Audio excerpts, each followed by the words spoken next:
저는 조선인민군 최정예 잠수 요원이었습니다. 702 해상 저격 부대 소속이었죠. 산소통 없이 수심 50m를 누볐고 인간 잠수정으로 불렸어요. 당의 기밀을 인양하는 것이 제 임무였습니다. 어느 날 서해 바다 깊은 곳에서 침몰한 잠수정을 발견했어요. 그 안에는 탈북을 시도하다 사살된 제 언니가 있었습니다. 언니의 차가운 손에는 북한 정권의 비밀이 담긴 황금 마이크로칩이 쥐어져 있었어요. 그 순간 저는 결심했죠. 이 칩을 가지고 남쪽으로 가겠다고. 수심 100m 심해를 가로질러 보이부 추격조를 따돌리고 지뢰밭 같은 해저 터널을 통과해야 했어요. 단 한 번의 실수도 용납되지 않는 12시간. 숨을 참는 것이 곧 생존이었고 바다가 곧 전쟁터였습니다. 지금부터 그 이야기를 시작하겠습니다. 목숨 걸고 자유를 찾아온 탈북민을 구독과 좋아요로 응원해주세요. 당신의 응원이 또 다른 증언의 시작이 됩니다. 원산 앞바다의 비밀 기지였어요. 콘크리트 벽으로 둘러싸인 지하도계는 차가운 형광등 불빛만이 물 위를 비추고 있었습니다. 이곳은 조선인민군 702 해상저격부대의 본거지였죠. 일반인은 물론이고 대부분의 군 간부들조차 존재를 모르는 극비부대였어요. 제 이름은 은하입니다. 23살, 이 부대에서 가장 어리지만 가장 뛰어난 잠수 요원이었어요.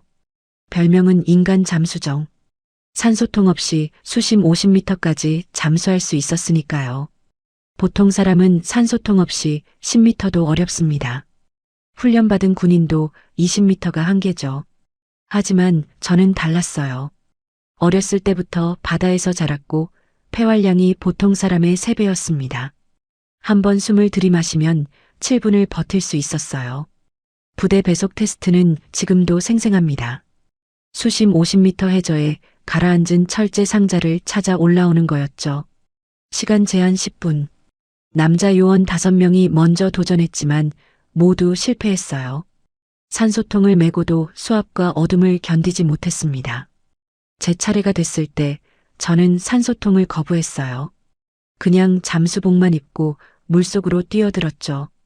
대령이 어이없다는 표정으로 지켜봤지만 5분 후 저는 철제 상자를 들고 수면 위로 올라왔어요.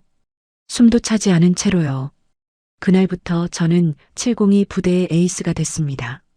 제 임무는 특수했어요. 기계가 접근할 수 없는 좁은 해저 틈새에서 당의 기밀 자재를 인양하는 것.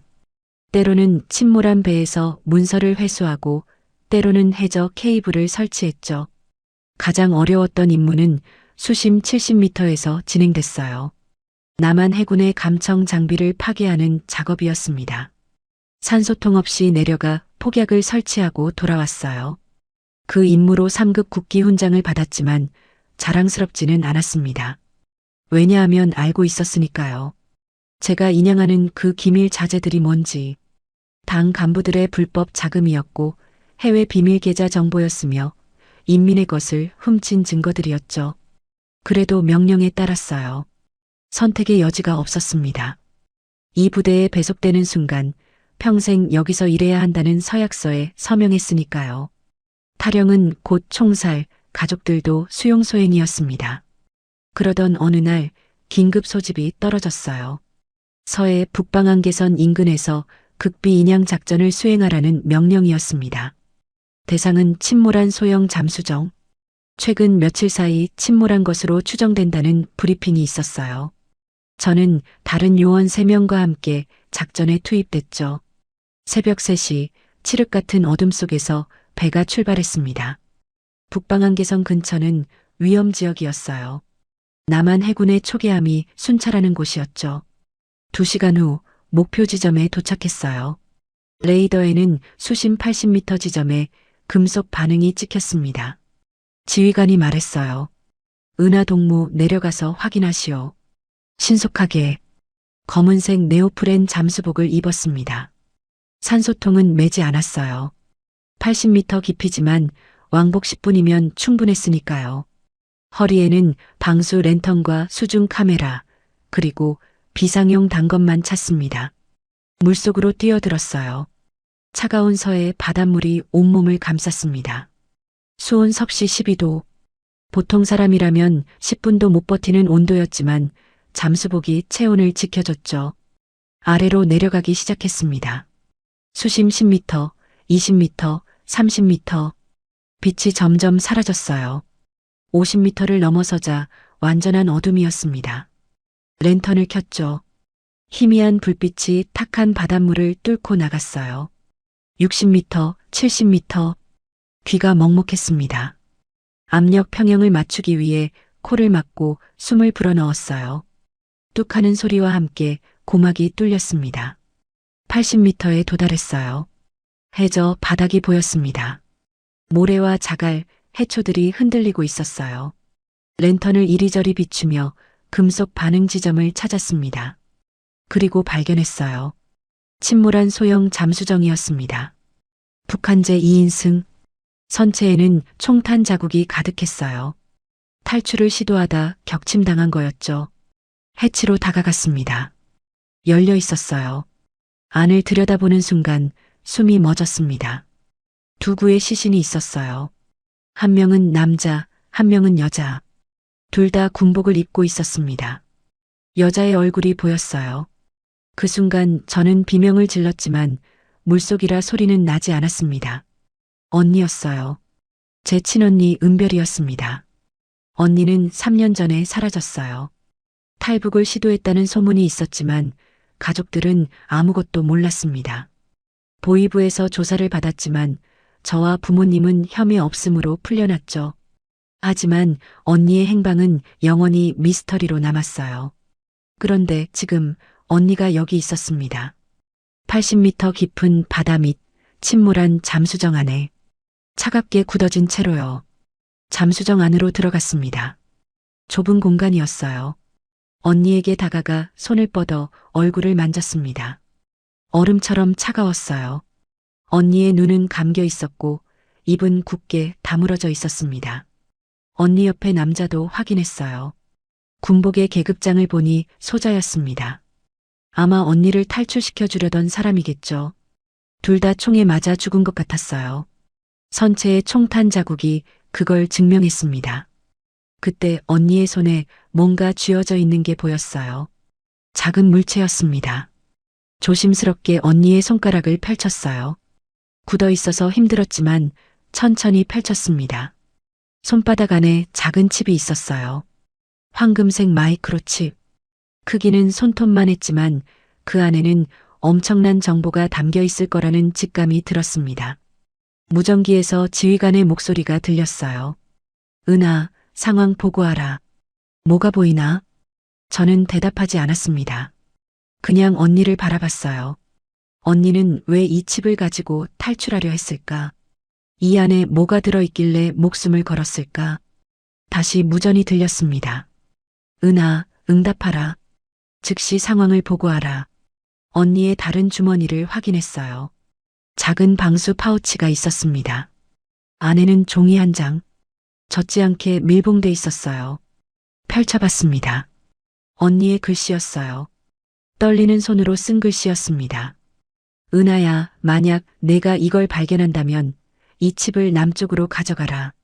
이 안에는 그들의 비밀 계좌, 해외 자금, 그리고 정권의 범죄 증거가 모두 담겨 있다. 이걸 세상에 알려라. 우리 인민들이 진실을 알아야 한다. 언니가 사랑하는 은하에게. 편지를 읽는 순간 눈물이 났어요. 하지만 물속이라 눈물인지 바닷물인지 구분할 수 없었습니다. 언니는 이걸 위해 목숨을 걸었어요. 정권의 비밀을 폭로하기 위해. 그리고 실패했고 여기서 죽었습니다. 하지만 언니의 뜻을 이어받을 사람이 필요했어요. 그게 바로 저였습니다. 칩을 입에 넣었습니다. 혀 밑에 숨겼어요. 그리고 편지는 다시 파우치에 넣어 제 주머니에 넣었습니다. 무전기를 켰어요. 동무지휘관, 잠수정 발견했습니다. 탈북 시도자 2명 사망. 별다른 물품 없습니다. 거짓말이었어요. 하지만 어쩔 수 없었습니다. 지휘관이 대답했어요. 알겠다. 사진 촬영 후 복귀하라. 수중 카메라로 잠수정 내부를 촬영했습니다. 언니의 얼굴도 찍었어요. 마지막으로 언니를 바라봤습니다. 미안해, 언니. 여기 두고 가야 해. 하지만 언니의 뜻은 제가 이루겠어. 잠수정을 빠져나왔어요. 위로 올라가기 시작했습니다.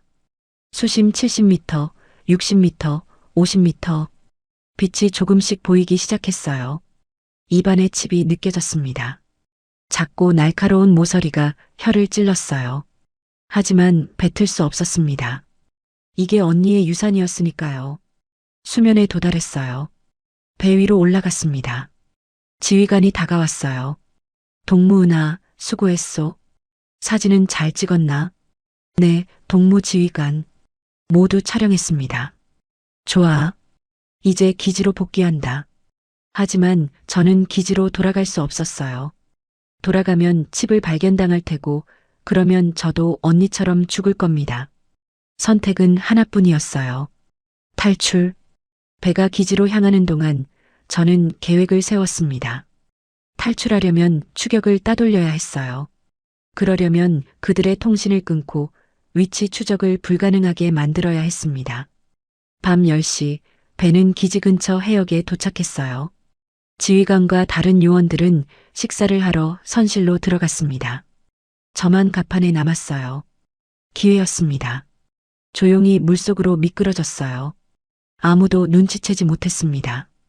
배 밑으로 잠수했죠. 수심 5m 지점에서 배의 통신 안테나 케이블을 찾았어요.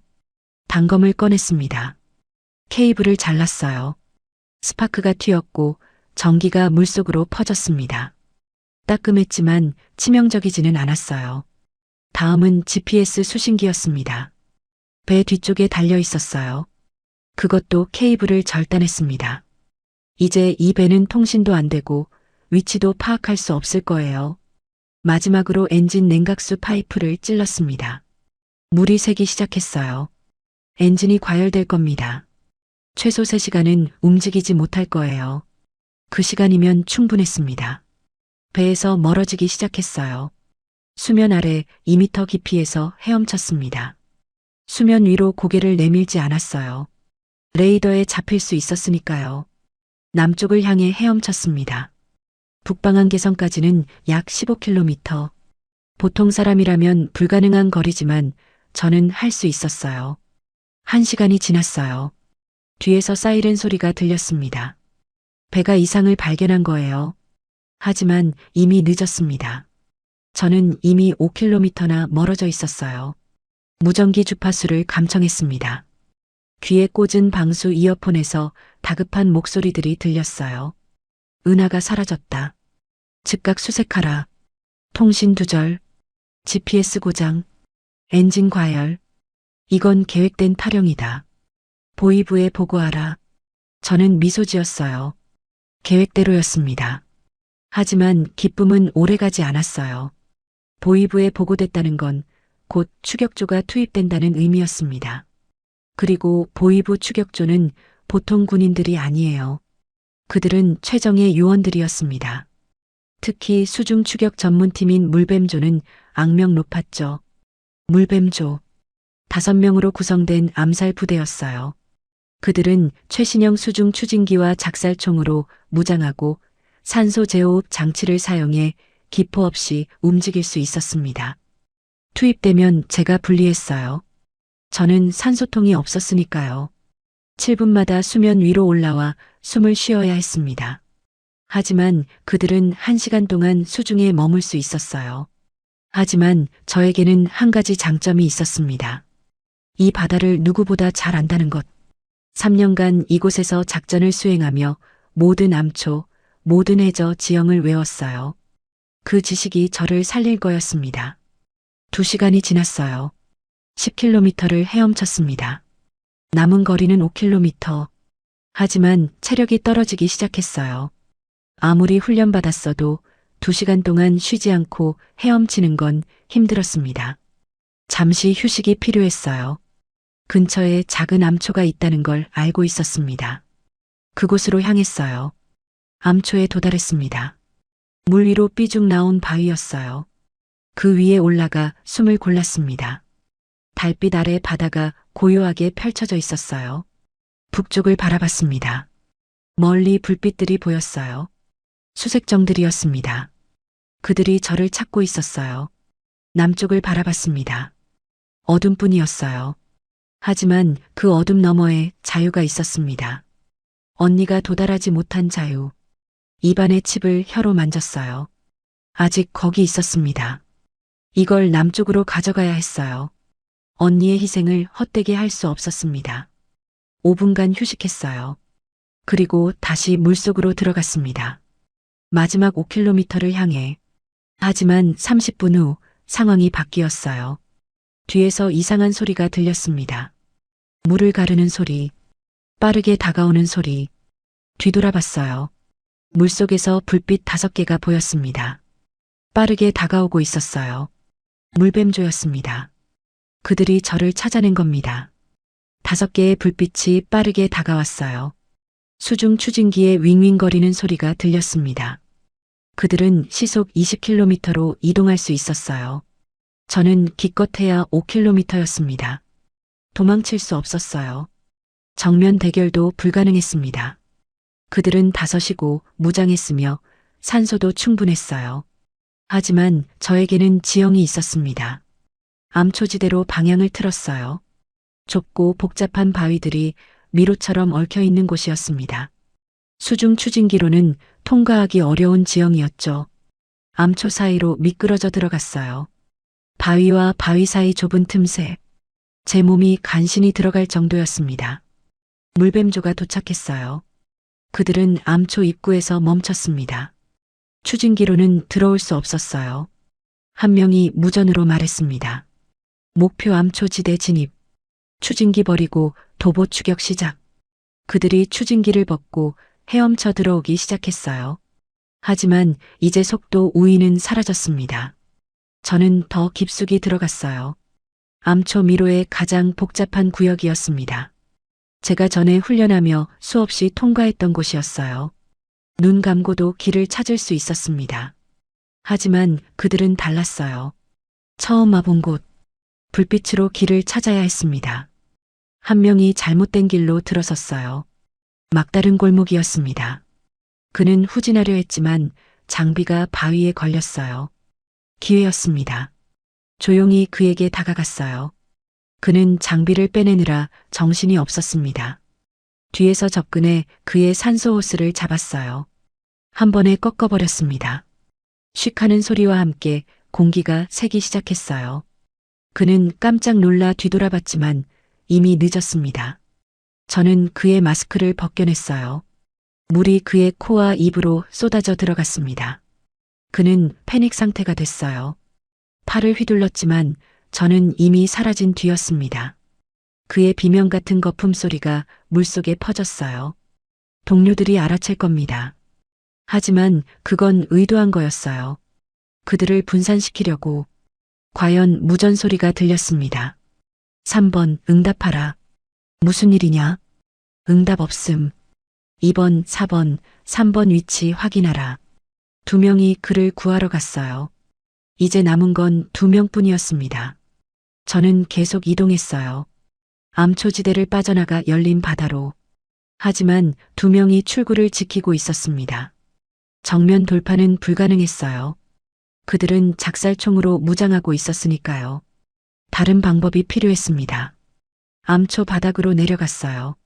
수심 30m, 모래와 진흙이 깔려 있는 곳이었습니다. 손으로 진흙을 휘저었어요. 물이 순식간에 탁해졌습니다. 시야가 제로가 됐어요. 그 틈을 타서 출구로 향했습니다. 완전히 감각에만 의지하며 헤엄쳤어요.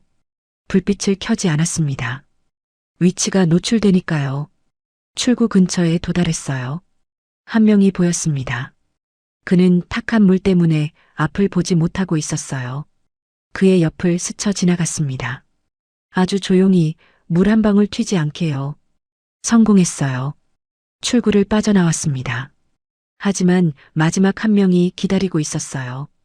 그는 제 움직임을 포착했습니다. 작살총을 겨눴어요. 피할 시간이 없었습니다. 작살이 날아왔어요. 작살이 제 얼굴을 스쳐 지나갔어요. 몇 센티미터만 빗나갔습니다. 뺨에 따끔한 통증이 느껴졌죠. 피가 물속으로 퍼져나갔어요. 하지만 살았습니다. 그는 다시 장전하기 시작했어요. 작살총에 새 작살을 넣으며 불빛으로 저를 쫓았습니다. 저는 옆으로 헤엄쳐 그의 측면으로 돌아갔어요. 그는 제 움직임을 따라오지 못했습니다. 무거운 장비 때문에 느렸죠. 뒤로 돌아가 그의 배우를 잡았어요. 단검을 꺼냈습니다. 하지만 죽이지는 않을 겁니다. 저는 살인자가 아니니까요. 그의 산소통 밸브를 찔렀어요. 공기가 폭발적으로 새기 시작했습니다. 쉬익하는 큰 소리와 함께 거품이 쏟아져 나왔어요. 그는 놀라서 뒤돌아봤습니다. 저와 눈이 마주쳤어요. 그의 눈에는 공포가 가득했습니다.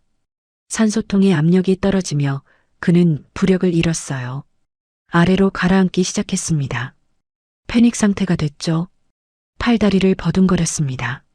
저는 그의 벨트를 잡아 수면 방향으로 밀어 올렸어요. 죽게 놔둘 수는 없었으니까요. 수면 가까이 올라오자 그는 마스크를 벗고 공기를 들이마셨습니다. 살았어요. 하지만 저는 다시 물속으로 잠수했습니다. 그를 남겨두고 뒤에서 무전 소리가 들렸어요. 1번 대장 목표 놓쳤습니다. 다시 추격 불가능. 좋아, 전원 복귀. 재정비 후 다시 추격한다. 일시적으로 따돌렸어요. 하지만 그들은 포기하지 않을 겁니다. 계속 남쪽으로 헤엄쳤습니다. 체력이 바닥나고 있었어요. 3시간 동안 쉬지 않고 헤엄쳤습니다. 팔다리가 천근만근이었어요. 하지만 멈출 수 없었습니다. 북방한 개성까지 2km 남았어요. 1시간만 더 버티면 됩니다. 입안의 칩을 확인했어요. 아직 거기 있었습니다. 언니의 유산. 반드시 남쪽으로 가져가야 했어요. 달빛이 물속까지 들어왔습니다. 수면이 가까워졌어요. 고개를 내밀어 숨을 쉬었습니다. 주변을 둘러봤어요. 북쪽에는 여전히 수색정들의 불빛이 보였습니다. 하지만 점점 멀어지고 있었어요. 남쪽을 봤습니다. 여전히 어둠이었지만 수평선이 조금 밝아지고 있었어요. 새벽이 다가오고 있었습니다. 다시 잠수했어요. 마지막 힘을 짜내며 헤엄쳤습니다. 하지만 30분 후 새로운 위험이 나타났어요. 수중에서 삐삐하는 소리가 들렸습니다. 규칙적인 신호음이었어요. 지뢰 탐지 신호였습니다. 제가 해저 지뢰밭에 들어선 겁니다. 해저 지뢰밭이었어요. 북한이 남침을 막기 위해 북방한 개선 인근의 매설한 수중 지뢰들이었습니다. 수심 20m에서 50m 사이에 촘촘하게 설치돼 있었어요. 각 지뢰는 접촉식이었습니다. 물체가 닿으면 폭발하는 구조. 폭발 반경은 10m였어요. 한 개만 터져도 연쇄 폭발이 일어날 수 있었습니다. 이 지뢰밭의 존재는 알고 있었어요. 하지만 정확한 위치는 몰랐습니다. 기밀 사항이었으니까요. 우회하면 시간이 걸립니다. 최소 2시간. 그 사이 물뱀조가 다시 따라잡을 거예요. 통과하면 위험합니다. 한 번의 실수로 죽을 수 있어요. 하지만 저는 통과를 선택했습니다. 천천히 전진했어요. 불빛을 최소한으로 줄였습니다. 지뢰의 근접 센서를 자극하지 않기 위해서였죠. 첫 번째 지뢰가 보였어요. 케이블에 매달려 떠 있는 검은 구체였습니다. 지름 50cm. 표면에는 압력 감지 촉수들이 삐죽삐죽 나와 있었어요. 그 옆을 스쳐 지나갔습니다. 1m 간격. 너무 가까웠지만 어쩔 수 없었어요. 두 번째, 세 번째.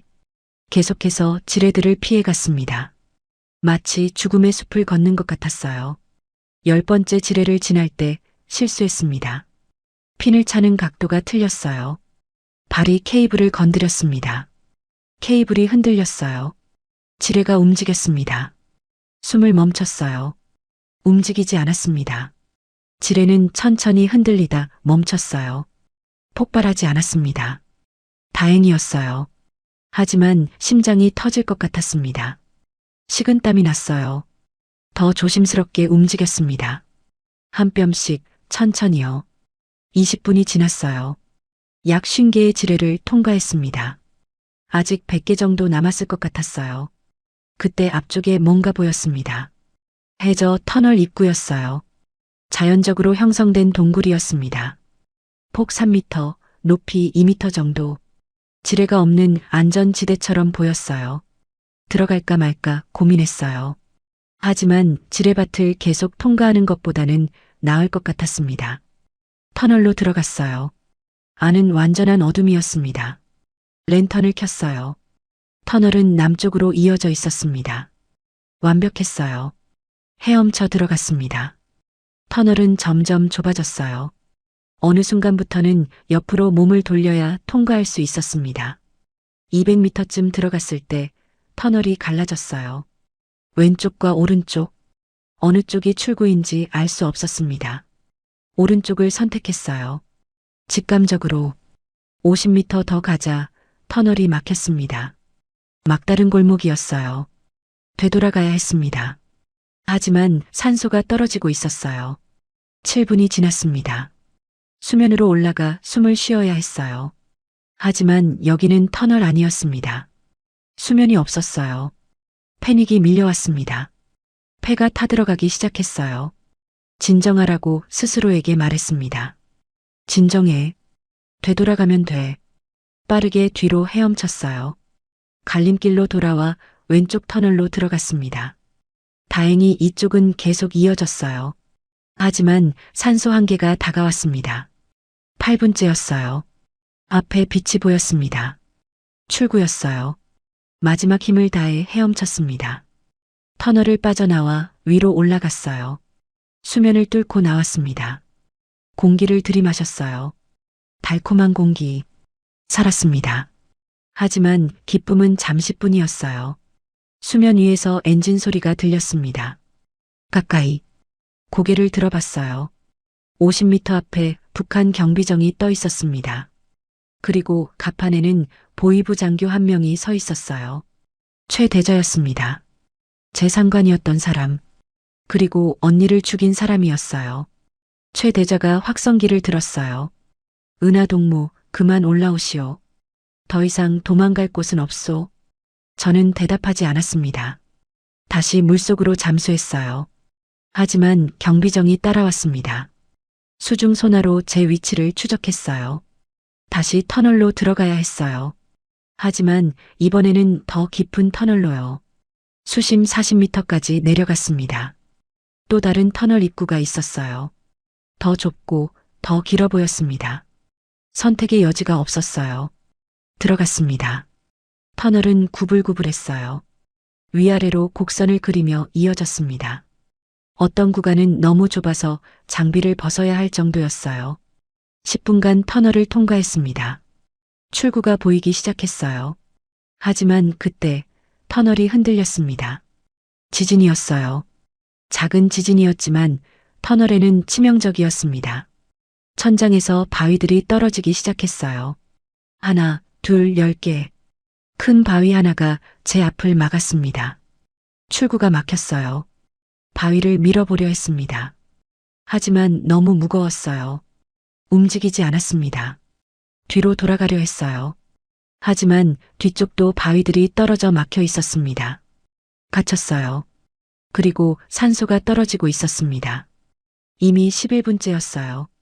제 한계는 7분, 4분을 초과한 상태였습니다. 폐가 불타는 것 같았어요. 목이 조였습니다. 몸이 산소를 갈구했어요. 하지만 숨을 쉴 수 없었습니다. 여기는 물속이니까요. 패닉이 왔습니다. 진짜 패닉. 이성이 사라지고 본능만 남았어요. 살아야 한다는 본능이었습니다. 바위를 미친 듯이 밀었어요. 손톱이 부러지고 손가락에서 피가 났습니다. 하지만 바위는 움직이지 않았어요. 12분째였습니다. 시야가 흐려졌어요. 눈앞에 붉은 점들이 떠다녔습니다. 뇌에 산소가 부족한 증상이었어요. 의식이 멀어지기 시작했습니다. 그때 언니의 목소리가 들렸어요. 환청이었지만 너무나 선명했습니다. 은하야, 포기하지 마. 바위 옆을 봐. 작은 틈이 있을 거야. 정신을 차렸어요. 바위 옆을 봤습니다. 정말로 작은 틈이 있었어요. 주먹만한 크기. 하지만 뭔가 보였습니다. 빛이었어요. 손을 넣어 파기 시작했어요. 돌과 모래를 긁어냈습니다. 틈이 조금씩 넓어졌어요. 13분째. 의식이 거의 사라졌습니다. 손이 움직이지 않았어요. 하지만 멈출 수 없었습니다. 언니가 지켜보고 있었으니까요. 틈이 머리가 들어갈 정도로 넓어졌어요. 머리를 밀어 넣었습니다. 어깨가 걸렸어요. 힘을 줘서 밀었습니다. 어깨뼈가 으스러지는 것 같았지만 통과했어요. 몸 전체를 밀어냈습니다. 터널 반대편으로 나왔어요. 위를 봤어요. 빛이 보였습니다. 수면이었어요. 마지막 힘을 다해 위로 올라갔습니다. 14분째. 수면을 뚫고 나왔어요. 공기를 들이마셨습니다. 살았어요. 폐에 공기가 들어오는 순간 통증이 느껴졌습니다. 폐가 손상된 것 같았어요. 피 맛이 입안에 돌았습니다. 주변을 봤어요. 경비정은 보이지 않았습니다. 터널을 통과하는 동안 멀어진 것 같았어요. 하지만 기쁨도 잠시 몸에 이상이 느껴졌습니다. 관절이 아팠어요. 팔꿈치, 무릎, 어깨, 찌르는 듯한 통증이었습니다. 감압병이었어요. 급격한 수심 변화로 혈액 속 질소가 기포를 형성한 겁니다. 그 기포들이 관절과 혈관을 막고 있었어요. 치료하지 않으면 죽을 수도 있었습니다. 하지만 여기서 치료받을 수는 없었어요. 계속 가야 했습니다. 남쪽으로 고통을 참으며 헤엄치기 시작했어요. 하지만 10분 후 통증이 극심해졌습니다. 움직일 수 없을 정도였어요. 허벅지 주머니에서 단검을 꺼냈습니다. 자신의 허벅지를 찔렀어요. 날카로운 통증. 하지만 이 통증이 감압병의 통증을 잊게 해줬습니다. 피가 흘렀어요. 바닷물이 상처로 스며들었습니다. 하지만 정신이 돌아왔어요. 계속 헤엄쳤습니다. 피를 흘리며요. 북방한계선까지 1km 남았어요. 하지만 새로운 위협이 나타났습니다. 수중에서 기계음이 들렸어요. 윙윙윙. 여러 개의 프로펠러 소리였습니다. 뒤를 돌아봤어요. 5개의 수중 드론이 다가오고 있었습니다. 소형 자율공격 드론이었어요. 각각 폭약 500g이 장착돼 있었습니다. 목표물에 접근해 자폭하는 방식이었어요. 그들은 빠르게 다가왔습니다. 시속 30km. 제가 도망칠 수 없는 속도였어요. 5초 안에 도달할 겁니다. 하지만 저는 도망치지 않았습니다. 오히려 정면으로 헤엄쳤어요. 드론들과의 거리가 좁혀졌습니다. 3m, 2m, 1m. 마지막 순간 급격하게 방향을 틀었어요. 90도 회전. 드론들은 제 움직임을 따라오지 못했습니다. 관성 때문에 직진했어요. 그리고 서로 충돌했습니다. 콱광. 물속에서 폭발이 일어났어요. 오렌지색 불꽃과 기포가 터져나왔습니다. 충격파가 저를 밀쳤어요. 3개의 드론이 동시에 폭발했습니다. 하지만 2개는 살아남았어요. 그들이 다시 방향을 틀어 저를 향했습니다. 이번에는 다른 전략이 필요했어요. 해저로 급강하했습니다. 바위가 많은 지역으로요. 드론들이 따라왔어요. 하지만 바위 사이를 통과하는 건 어려웠습니다. 한 개가 바위에 충돌했어요. 폭발. 마지막 한 개가 남았습니다. 그것이 제게 접근했어요. 2m 거리. 저는 기다렸습니다. 1m까지 오도록요. 그리고 단검을 던졌어요. 단검이 드론의 프로펠러를 맞췄습니다. 프로펠러가 부러지며 드론이 회전하기 시작했어요. 제어를 잃은 드론이 멀어졌습니다. 하지만 폭발하지는 않았어요. 아직 작동 중이었습니다. 드론에게 헤엄쳐 갔어요. 잡았습니다. 그리고 뒤를 돌아봤습니다. 멀리 경비정이 보였어요. 제 방향으로 오고 있었습니다. 드론을 경비정 방향으로 던졌어요. 힘껏요. 드론이 물속을 가르며 경비정으로 날아갔습니다.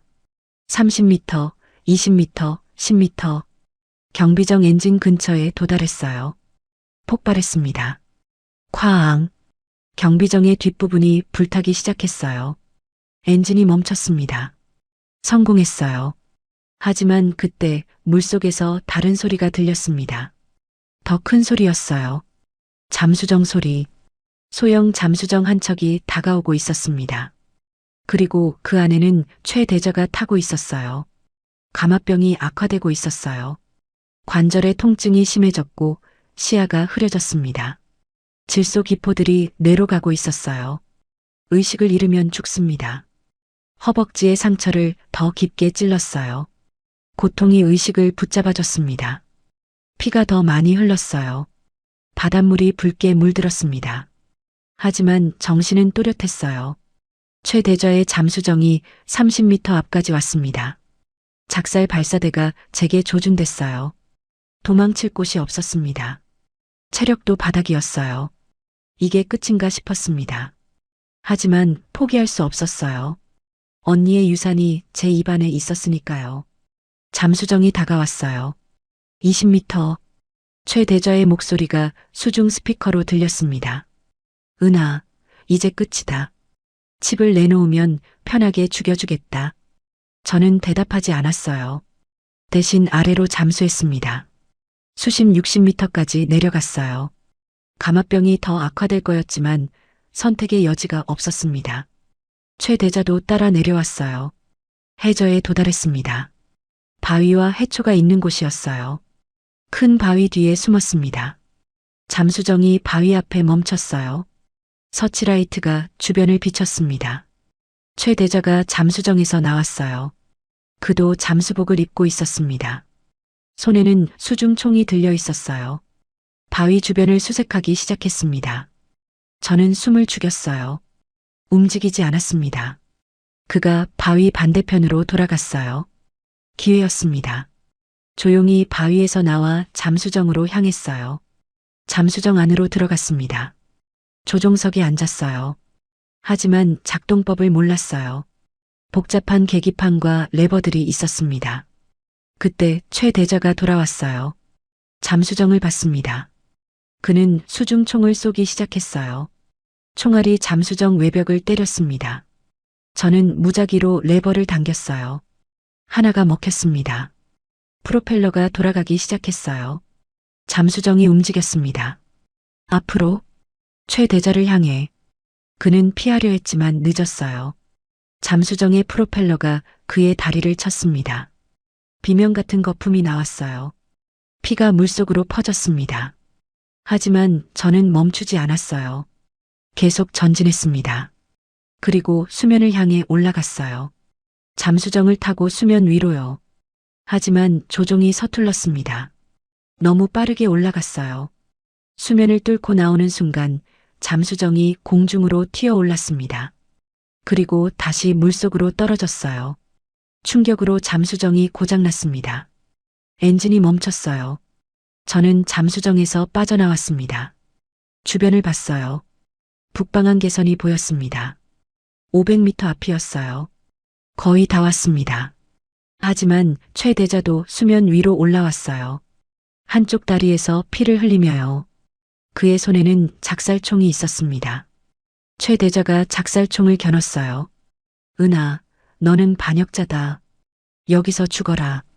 작살이 발사됐습니다. 저는 옆으로 몸을 틀었어요. 작살이 제 옆구리를 스쳤습니다. 살짝 베었어요. 피가 흘렀지만 치명적이지는 않았습니다. 다시 잠수했어요. 최대자도 따라 들어왔습니다.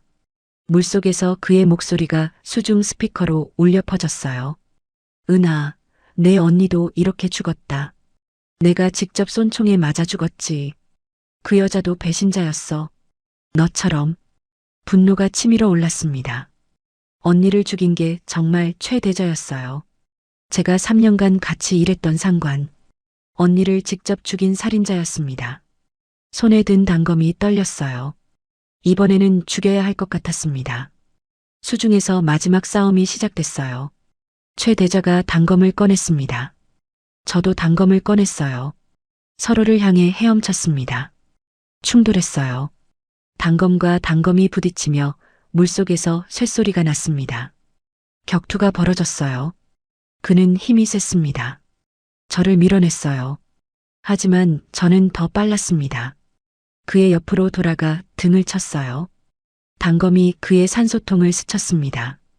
작은 구멍이 났고 공기가 새기 시작했어요. 최 대자가 돌아서며 제 팔을 잡았습니다. 비틀었어요. 뼈가 부러질 것 같은 통증이 왔습니다. 하지만 참았어요. 발로 그의 배를 찼습니다. 그가 뒤로 밀려났어요. 저는 그 틈에 그의 산소 호스를 잡았습니다. 하지만 그도 제 목을 잡았어요. 조르기 시작했습니다. 숨이 막혔어요. 시야가 흐려졌습니다. 이미 15분째 산소 없이 버티고 있었는데 목까지 조이니 정말 죽을 것 같았어요. 의식이 멀어지기 시작했습니다. 그때 언니 얼굴이 떠올랐어요. 침몰한 잠수정 안에서 차갑게 굳어있던 언니. 은하야, 포기하지 마. 이 사람을 이겨야 해. 환청 같았지만 힘이 났습니다. 마지막 힘을 다해 산소 호스를 잡아당겼어요. 찢어졌습니다. 쉬익하는 큰 소리와 함께 공기가 폭발적으로 새기 시작했어요. 최 대저가 놀라서 제 목을 놓았습니다. 저는 그를 밀어냈어요. 그리고 위로 헤엄쳤습니다. 수면에 도달했어요. 공기를 들이마셨습니다. 달콤한 공기. 폐가 터질 것 같았지만 살았어요. 최 대자도 올라왔습니다. 산소가 없어 급히 올라온 겁니다. 하지만 그는 너무 빠르게 올라왔어요. 수십 60m에서 10초 만에 수면까지. 감압병의 증상이 즉시 나타났습니다. 그는 고통스럽게 비명을 질렀어요. 온몸이 경련을 일으켰습니다. 피부 아래로 질소 기포가 보일 정도였어요. 저는 그를 봤습니다. 언니를 죽인 사람. 증오가 치밀었지만 죽이지는 않았어요. 복수는 제 몫이 아니었습니다. 그냥 헤엄쳐 멀어졌어요. 최 대자가 소리쳤습니다. 은하, 내가 아무리 도망쳐도 소용없어. 남한에 가도 너는 범죄자야. 우리 당의 기밀을 훔친 도둑이지. 평생 쫓길 거다. 저는 대답했어요. 아니요. 저는 진실을 전하는 사람입니다. 언니의 뜻을 이루는 사람이에요. 그는 물속에서 고통받으며 천천히 가라앉았습니다. 마지막으로 그의 얼굴이 보였어요. 고통과 분노로 일그러진 얼굴. 그리고 물속으로 사라졌습니다. 저는 남쪽을 향했어요. 북방한계선 300m였습니다. 거의 다 왔어요. 마지막 힘을 짜내며 헤엄쳤습니다. 온몸이 아팠어요. 옆구리 상처에서 피가 계속 흘렀고 허벅지 상처도 벌어졌습니다. 감압병 증상도 심해지고 있었어요. 하지만 멈출 수 없었습니다. 200m. 파도가 점점 거세졌어요. 남쪽 해역으로 들어가고 있다는 증거였습니다. 100m. 뒤에서 폭발음이 들렸어요. 최 대저의 잠수정이었을 겁니다. 하지만 뒤돌아보지 않았어요. 50m. 손이 해져 바닥에 닿았습니다. 남한 영해의 바닥이었어요. 경계선을 넘은 겁니다. 성공했습니다. 12시간 만에 산소통 없이 추격조를 따돌리고 지뢰밭을 통과하고 최 대자와 싸워 이기고 여기까지 왔어요. 입안의 칩을 확인했습니다. 아직 거기 있었어요. 언니 해냈어요. 여기까지 왔습니다. 뒤에서 엄청난 폭발음이 들렸어요. 최 대자의 잠수정이 엔진 과열로 폭발한 겁니다. 하늘로 불기둥이 치솟았고 충격파가 물속까지 전해졌습니다. 온몸이 흔들렸어요. 잠수정의 연료가 물 위로 쏟아져 나왔습니다. 순식간에 기름이 수면을 덮었고 그 위로 불길이 번지기 시작했어요. 저는 물속에서 위를 올려다봤는데 수면 전체가 오렌지빛 불바다로 변해 있었습니다. 마치 지옥의 천장을 보는 것 같았어요. 불길이 춤을 추듯 움직였고 기름이 계속 타들어갔습니다. 범위가 점점 넓어지고 있었어요. 숨을 쉬어야 했습니다. 이미 15분째 산소 없이 버티고 있었거든요. 제 한계는 7분이었는데 그 2배가 넘는 시간을 버틴 거였어요. 폐가 터질 것 같았고 가슴이 찢어지는 것 같았습니다. 목구멍이 타들어갔어요. 시야가 점점 좁아지며 터널처럼 좁아졌습니다. 의식이 흐려지기 시작했어요. 수면 위로 올라가려고 했습니다. 하지만 불길 때문에 불가능했어요. 고개를 내미는 순간 머리카락이 타버리게 뻔했죠. 온몸이 화상을 입을 겁니다. 다시 내려갔어요. 하지만 산소가 필요했습니다. 지금 당장 몸이 말을 듣지 않았어요. 팔다리가 무거워지며 천천히 가라앉기 시작했습니다. 이대로 의식을 잃으면 그냥 바다 밑으로 가라앉아 죽는 거였어요. 머릿속이 하얘지며 환각이 보이기 시작했습니다. 언니의 얼굴이 어른거렸어요. 미안해 언니, 여기까지밖에 못 왔어. 거의 다 왔는데. 그때 주머니에서 뭔가 딱딱한 게 느껴졌습니다. 언니의 조개 껍데기 목걸이였어요. 언니가 10살 때 바닷가에서 주워서 평생 간직했던 거였죠.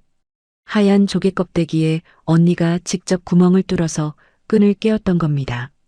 탈북 잠수정 안에서 언니 목에 걸려 있던 걸 제가 가져온 거예요. 손으로 꺼내 입에 넣었습니다. 그리고 있는 힘을 다해 깨물었어요.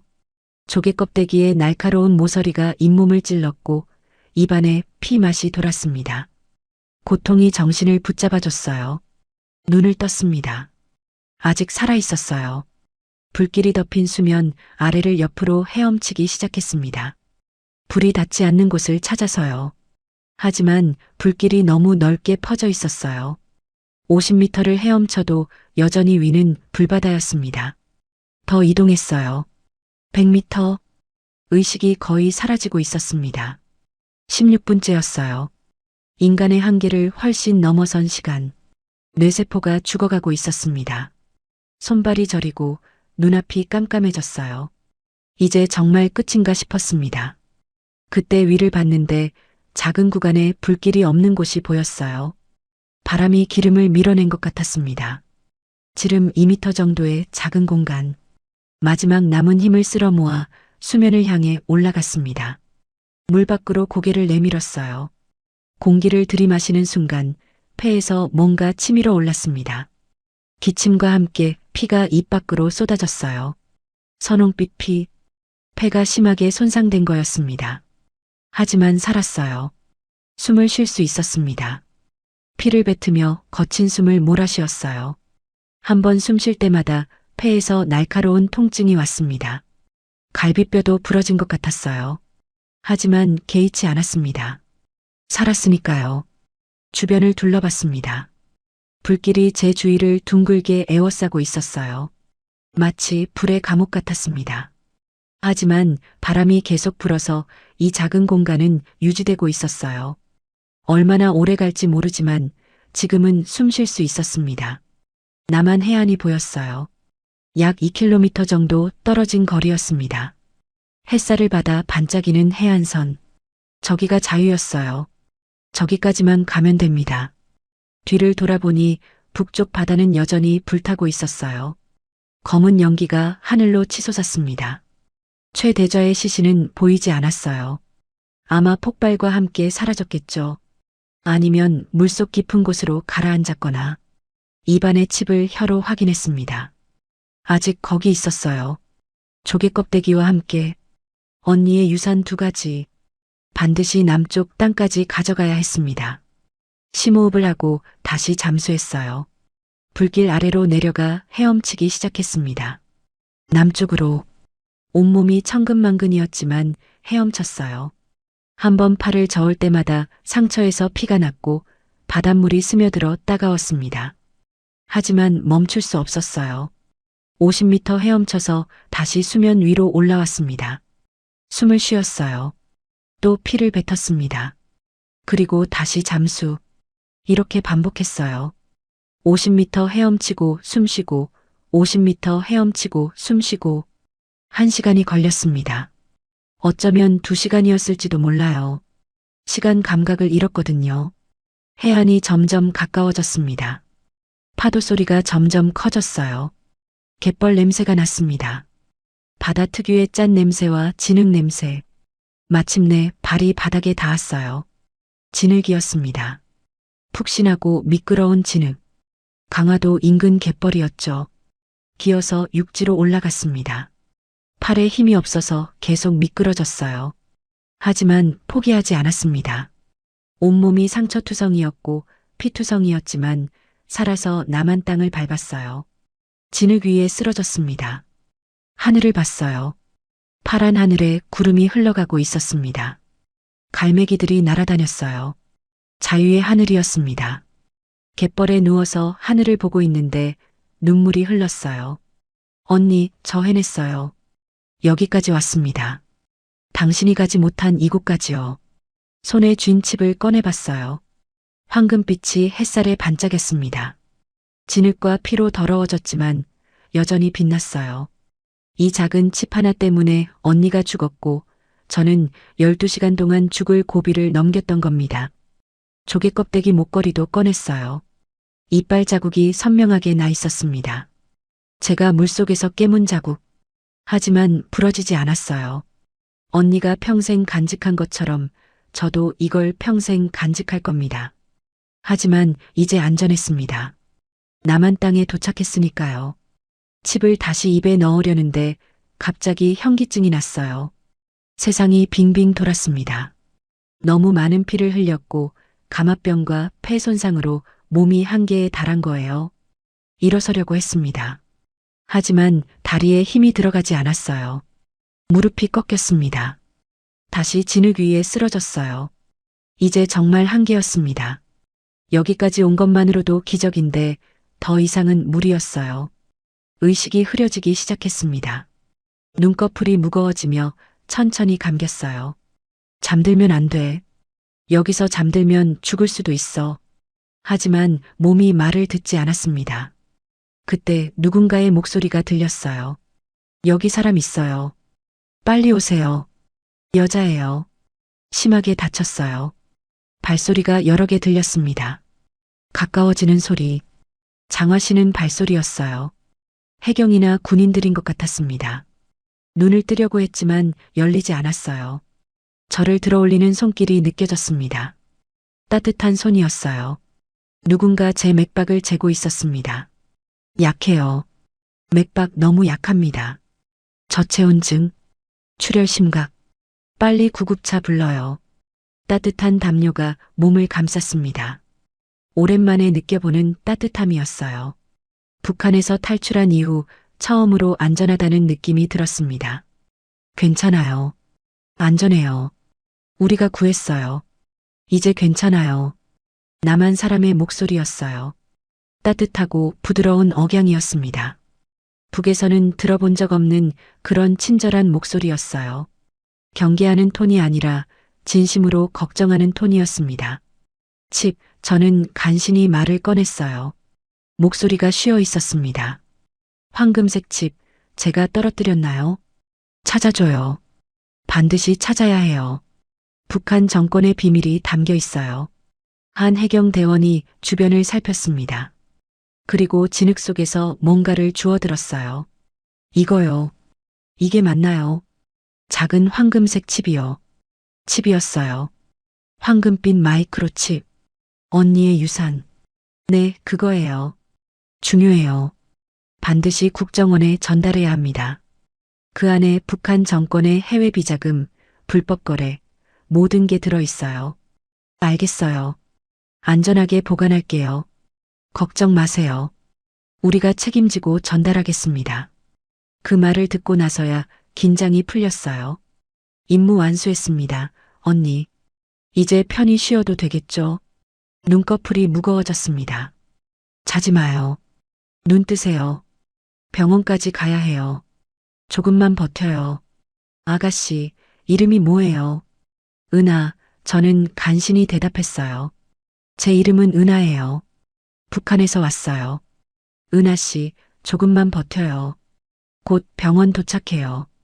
해경대원이 제 뺨을 가볍게 두드렸지만 이미 의식이 멀어지고 있었습니다. 구급차 사이렌 소리가 희미하게 들렸어요. 삐뽀삐뽀. 점점 가까워지는 소리. 누군가 제 팔에 링거를 꽂는 게 느껴졌습니다. 차가운 액체가 혈관으로 들어왔어요. 혈압 60에 40. 너무 낮아요. 수혈 준비. AB형 음성. 빨리요. 다급한 목소리들이 들렸습니다. 하지만 모든 게 점점 아득해졌어요. 소리가 멀어지고 빛이 사라지고 감각이 없어졌습니다. 마지막으로 언니 얼굴이 보였어요. 웃고 있었습니다. 잘했어, 은하야. 정말 잘했어. 이제 우리 함께 쉬자. 하지만 저는 고개를 저었어요. 아니요, 언니. 저는 아직 살아야 해요. 언니의 이야기를 세상에 알려야 하니까요. 그리고 자유롭게 살아야 해요. 언니가 꿈꿨던 그 삶을요. 언니가 손을 흔들며 멀어졌습니다. 빗속으로 사라졌어요. 그리고 저는 완전히 의식을 잃었습니다. 눈을 떴을 때 하얀 천장이 보였어요. 형광등 불빛이 눈부셨고 어디선가 삐삐삐 하는 심전도 소리가 규칙적으로 들렸습니다. 고개를 돌려보니 링거가 매달려 있었고 제 팔에는 정맥주사 바늘이 꽂혀 있었어요. 병원이었습니다. 중환자실 같았어요. 몸을 움직이려 했는데 온몸이 아팠습니다. 오른쪽 다리는 깁스가 되어 있었고 가슴과 배에는 붕대가 빙빙 감겨 있었어요.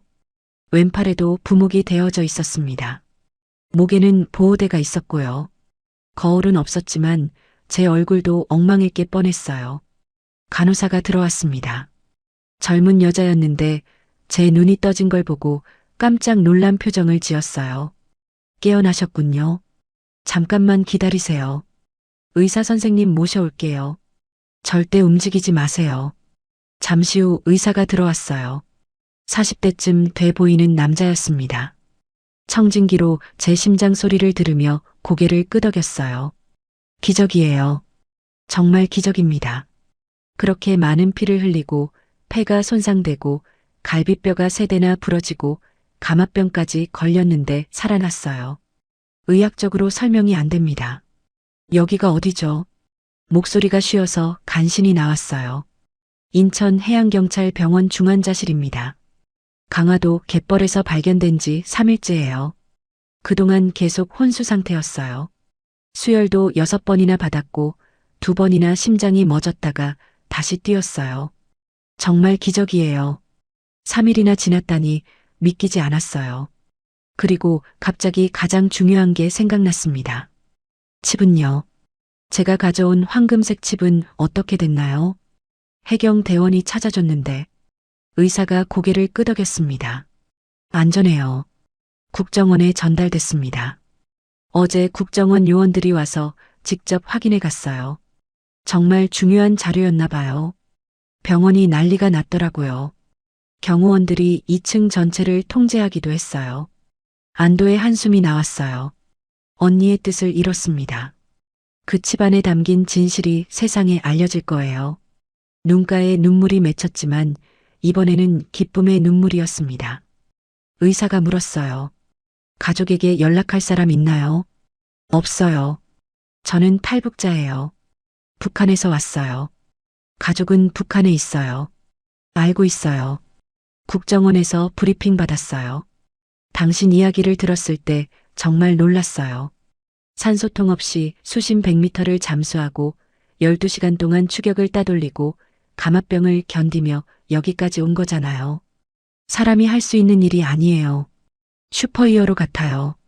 살고 싶었을 뿐이에요. 자유롭게 살고 싶었습니다. 일주일 후 몸 상태가 조금 안정되자 국정원 요원들이 찾아왔어요.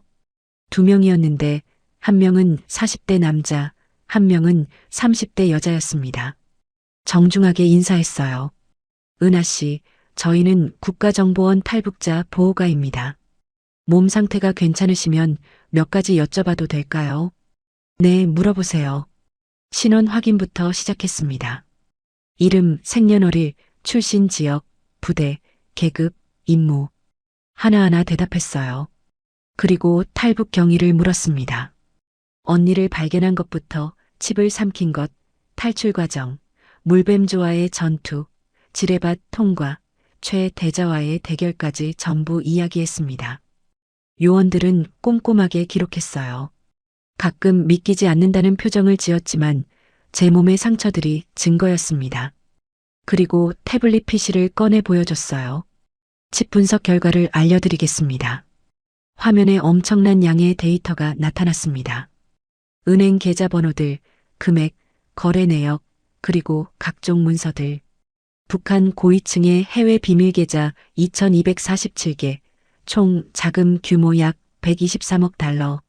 스위스, 싱가포르, 케이맨 제도, 룩셈부르크, 홍콩 등 전 세계에 숨겨둔 돈이었어요. 그뿐만이 아니었어요. 불법 무기 거래 증거, 마약 밀매 루트, 위조 지폐 제조 시설 위치, 그리고 정치범 수용소에서 벌어지는 인권 유린 증거까지 담겨 있었습니다. 심지어 핵개발 비자금 루트까지 있었어요. 이 정보는 다음 주 유엔과 국제사회에 공개될 겁니다. 남자 요원이 말했습니다. 당신 언니가 목숨 걸고 지킨 진실이 세상에 알려지는 거예요. 북한 정권에 엄청난 타격이 될 겁니다. 언니 들었어요. 당신의 희생이 헛되지 않았어요. 여자 요원이 제 손을 잡았어요. 당신도 영웅입니다. 12시간 동안 그 모든 걸 견뎌낸 건 기적이에요. 저는 영웅이 아니에요. 그냥 살고 싶었을 뿐이에요. 자유롭게 두려움 없이 살고 싶었습니다. 1년이 흘렀습니다. 저는 지금 제주도 성산포에 살고 있어요. 작은 원룸을 얻어서 혼자 지내고 있습니다. 방 창문을 열면 푸른 바다가 보이고 아침마다 파도 소리에 잠에서 깨요. 이게 제가 꿈꿨던 삶이었습니다. 매일 아침 5시면 일어나서 해녀복을 입습니다. 주황색 잠수복에 물안경, 그리고 태왁. 북한에서 입었던 검은색 군용 잠수복과는 전혀 다른 느낌이에요. 밝고 가볍고 자유로운 느낌입니다. 해녀 언니들을 만나러 해변으로 갑니다. 모두 60대, 70대 할머니들이지만 저보다 훨씬 강하고 씩씩해요. 처음에는 탈북자라고 하니까 경계하시더니 제가 물질하는 모습을 보고 나서는 인정해 주셨어요. 저 아가씨 물속에서 물고기네. 숨도 엄청 오래 참고. 어디서 배웠어? 어렸을 때부터 바다에서 자랐어요. 저는 그렇게 대답했습니다. 북한군 잠수 요원 출신이라는 말은 하지 않았어요. 그냥 바다를 좋아하는 평범한 여자로 살고 싶었으니까요. 물속으로 들어갑니다. 차가운 제주 바다지만 북한 바다보다는 따뜻해요. 수심 10m까지 내려가 전복을 찾습니다. 바위에 붙은 전복을 조심스럽게 떼어내요. 예전에는 기밀 자료를 인양했지만 지금은 전복을 따죠. 같은 바다지만 완전히 다른 의미입니다. 해삼도 캡니다. 미역도 뜯어요. 성게도 주워요. 태왁에 하나씩 담으며 이게 전부 제 거라는 게 신기했어요. 북한에서는 제가 인양한 모든 게 당의 것이었거든요. 하지만 여기서는 제가 딴 건 제 겁니다. 팔아서 번 돈도 제 거예요. 2시간쯤 물질하고 나오면 해녀 언니들이 모닥불을 피워놓고 기다리고 있어요. 함께 둘러앉아 따뜻한 차를 마시며 이야기를 나눕니다. 누가 얼마를 땄는지, 물때가 어땠는지, 날씨가 어떨지. 평범한 이야기들이에요. 은하야, 점심 같이 먹을래? 우리 집에서 갈치 조림했는데. 네, 언니. 감사해요. 함께 밥을 먹고, 웃고, 이야기하는 게 행복했어요. 이게 평범한 삶이구나. 이게 자유구나 싶었습니다. 오후에는 잡은 해산물을 시장에 내다 팔아요. 관광객들이 많이 사가요. 제가 직접 딴 거라고 하면 더 잘 팔려요. 돈을 받을 때마다 신기했습니다. 이게 제 노동의 대가구나. 아무도 빼앗아가지 않는 제 돈이구나. 저녁이 되면 해변에 홀로 앉아요. 석양을 바라보며 북쪽을 생각합니다. 저 멀리 북한이 있겠죠. 여전히 어둠 속에 있는 사람들. 언니처럼 자유를 꿈꾸다 죽은 사람들. 그리고 아직도 그곳에서 고통받고 있을 제 가족들. 언니의 칩은 지금쯤 전 세계에 공개됐을 거예요. 뉴스에서 봤어요. 북한 정권의 비밀 계좌가 동결됐고 유엔에서 제재가 강화됐다고요. 언니의 희생이 조금이나마 변화를 만들어낸 겁니다. 언니, 보고 있어요. 저는 여기서 잘 살고 있어요. 당신이 꿈꿨던 자유를 누리며 살고 있습니다. 파도가 밀려왔다 나가요. 끝없이 반복되는 파도. 하지만 그 파도 하나하나가 다 다른 것처럼 저의 하루하루도 다 다릅니다. 어제와 오늘이 같지 않고 오늘과 내일도 다를 거예요. 그게 자유니까요. 다른 해녀 언니가 불러요. 은하야, 내일 새벽 물 때 엄청 좋다던데. 같이 일찍 나갈래? 큰 전복 잡을 수 있을 거야. 네, 언니. 같이 나가요. 저는 더 이상 심해의 인어가 아닙니다. 조선인민군 702 해상저격부대의 잠수 요원도 아니에요. 그냥 제주 바다를 사랑하는 평범한 해녀입니다. 아침마다 바다로 나가고 저녁이면 집으로 돌아오는 평범한 사람이에요. 하지만 이 평범함이 기적입니다. 북한에서는 꿈도 꿀 수 없었던 삶이니까요. 매일 아침 눈을 뜰 때마다 감사해요. 오늘도 자유롭게 숨 쉴 수 있다는 것에, 바다로 나갈 수 있다는 것에, 아무도 저를 감시하거나 명령하지 않는다는 것에, 내일도 바다가 저를 기다리고 있어요. 푸른 물결, 따뜻한 햇살, 그리고 자유. 파도 소리를 들으며 미소 짓습니다. 이게 제 인생이에요. 언니가 지켜주고 싶었던 인생. 제가 12시간 동안 목숨 걸고 찾아온 인생입니다.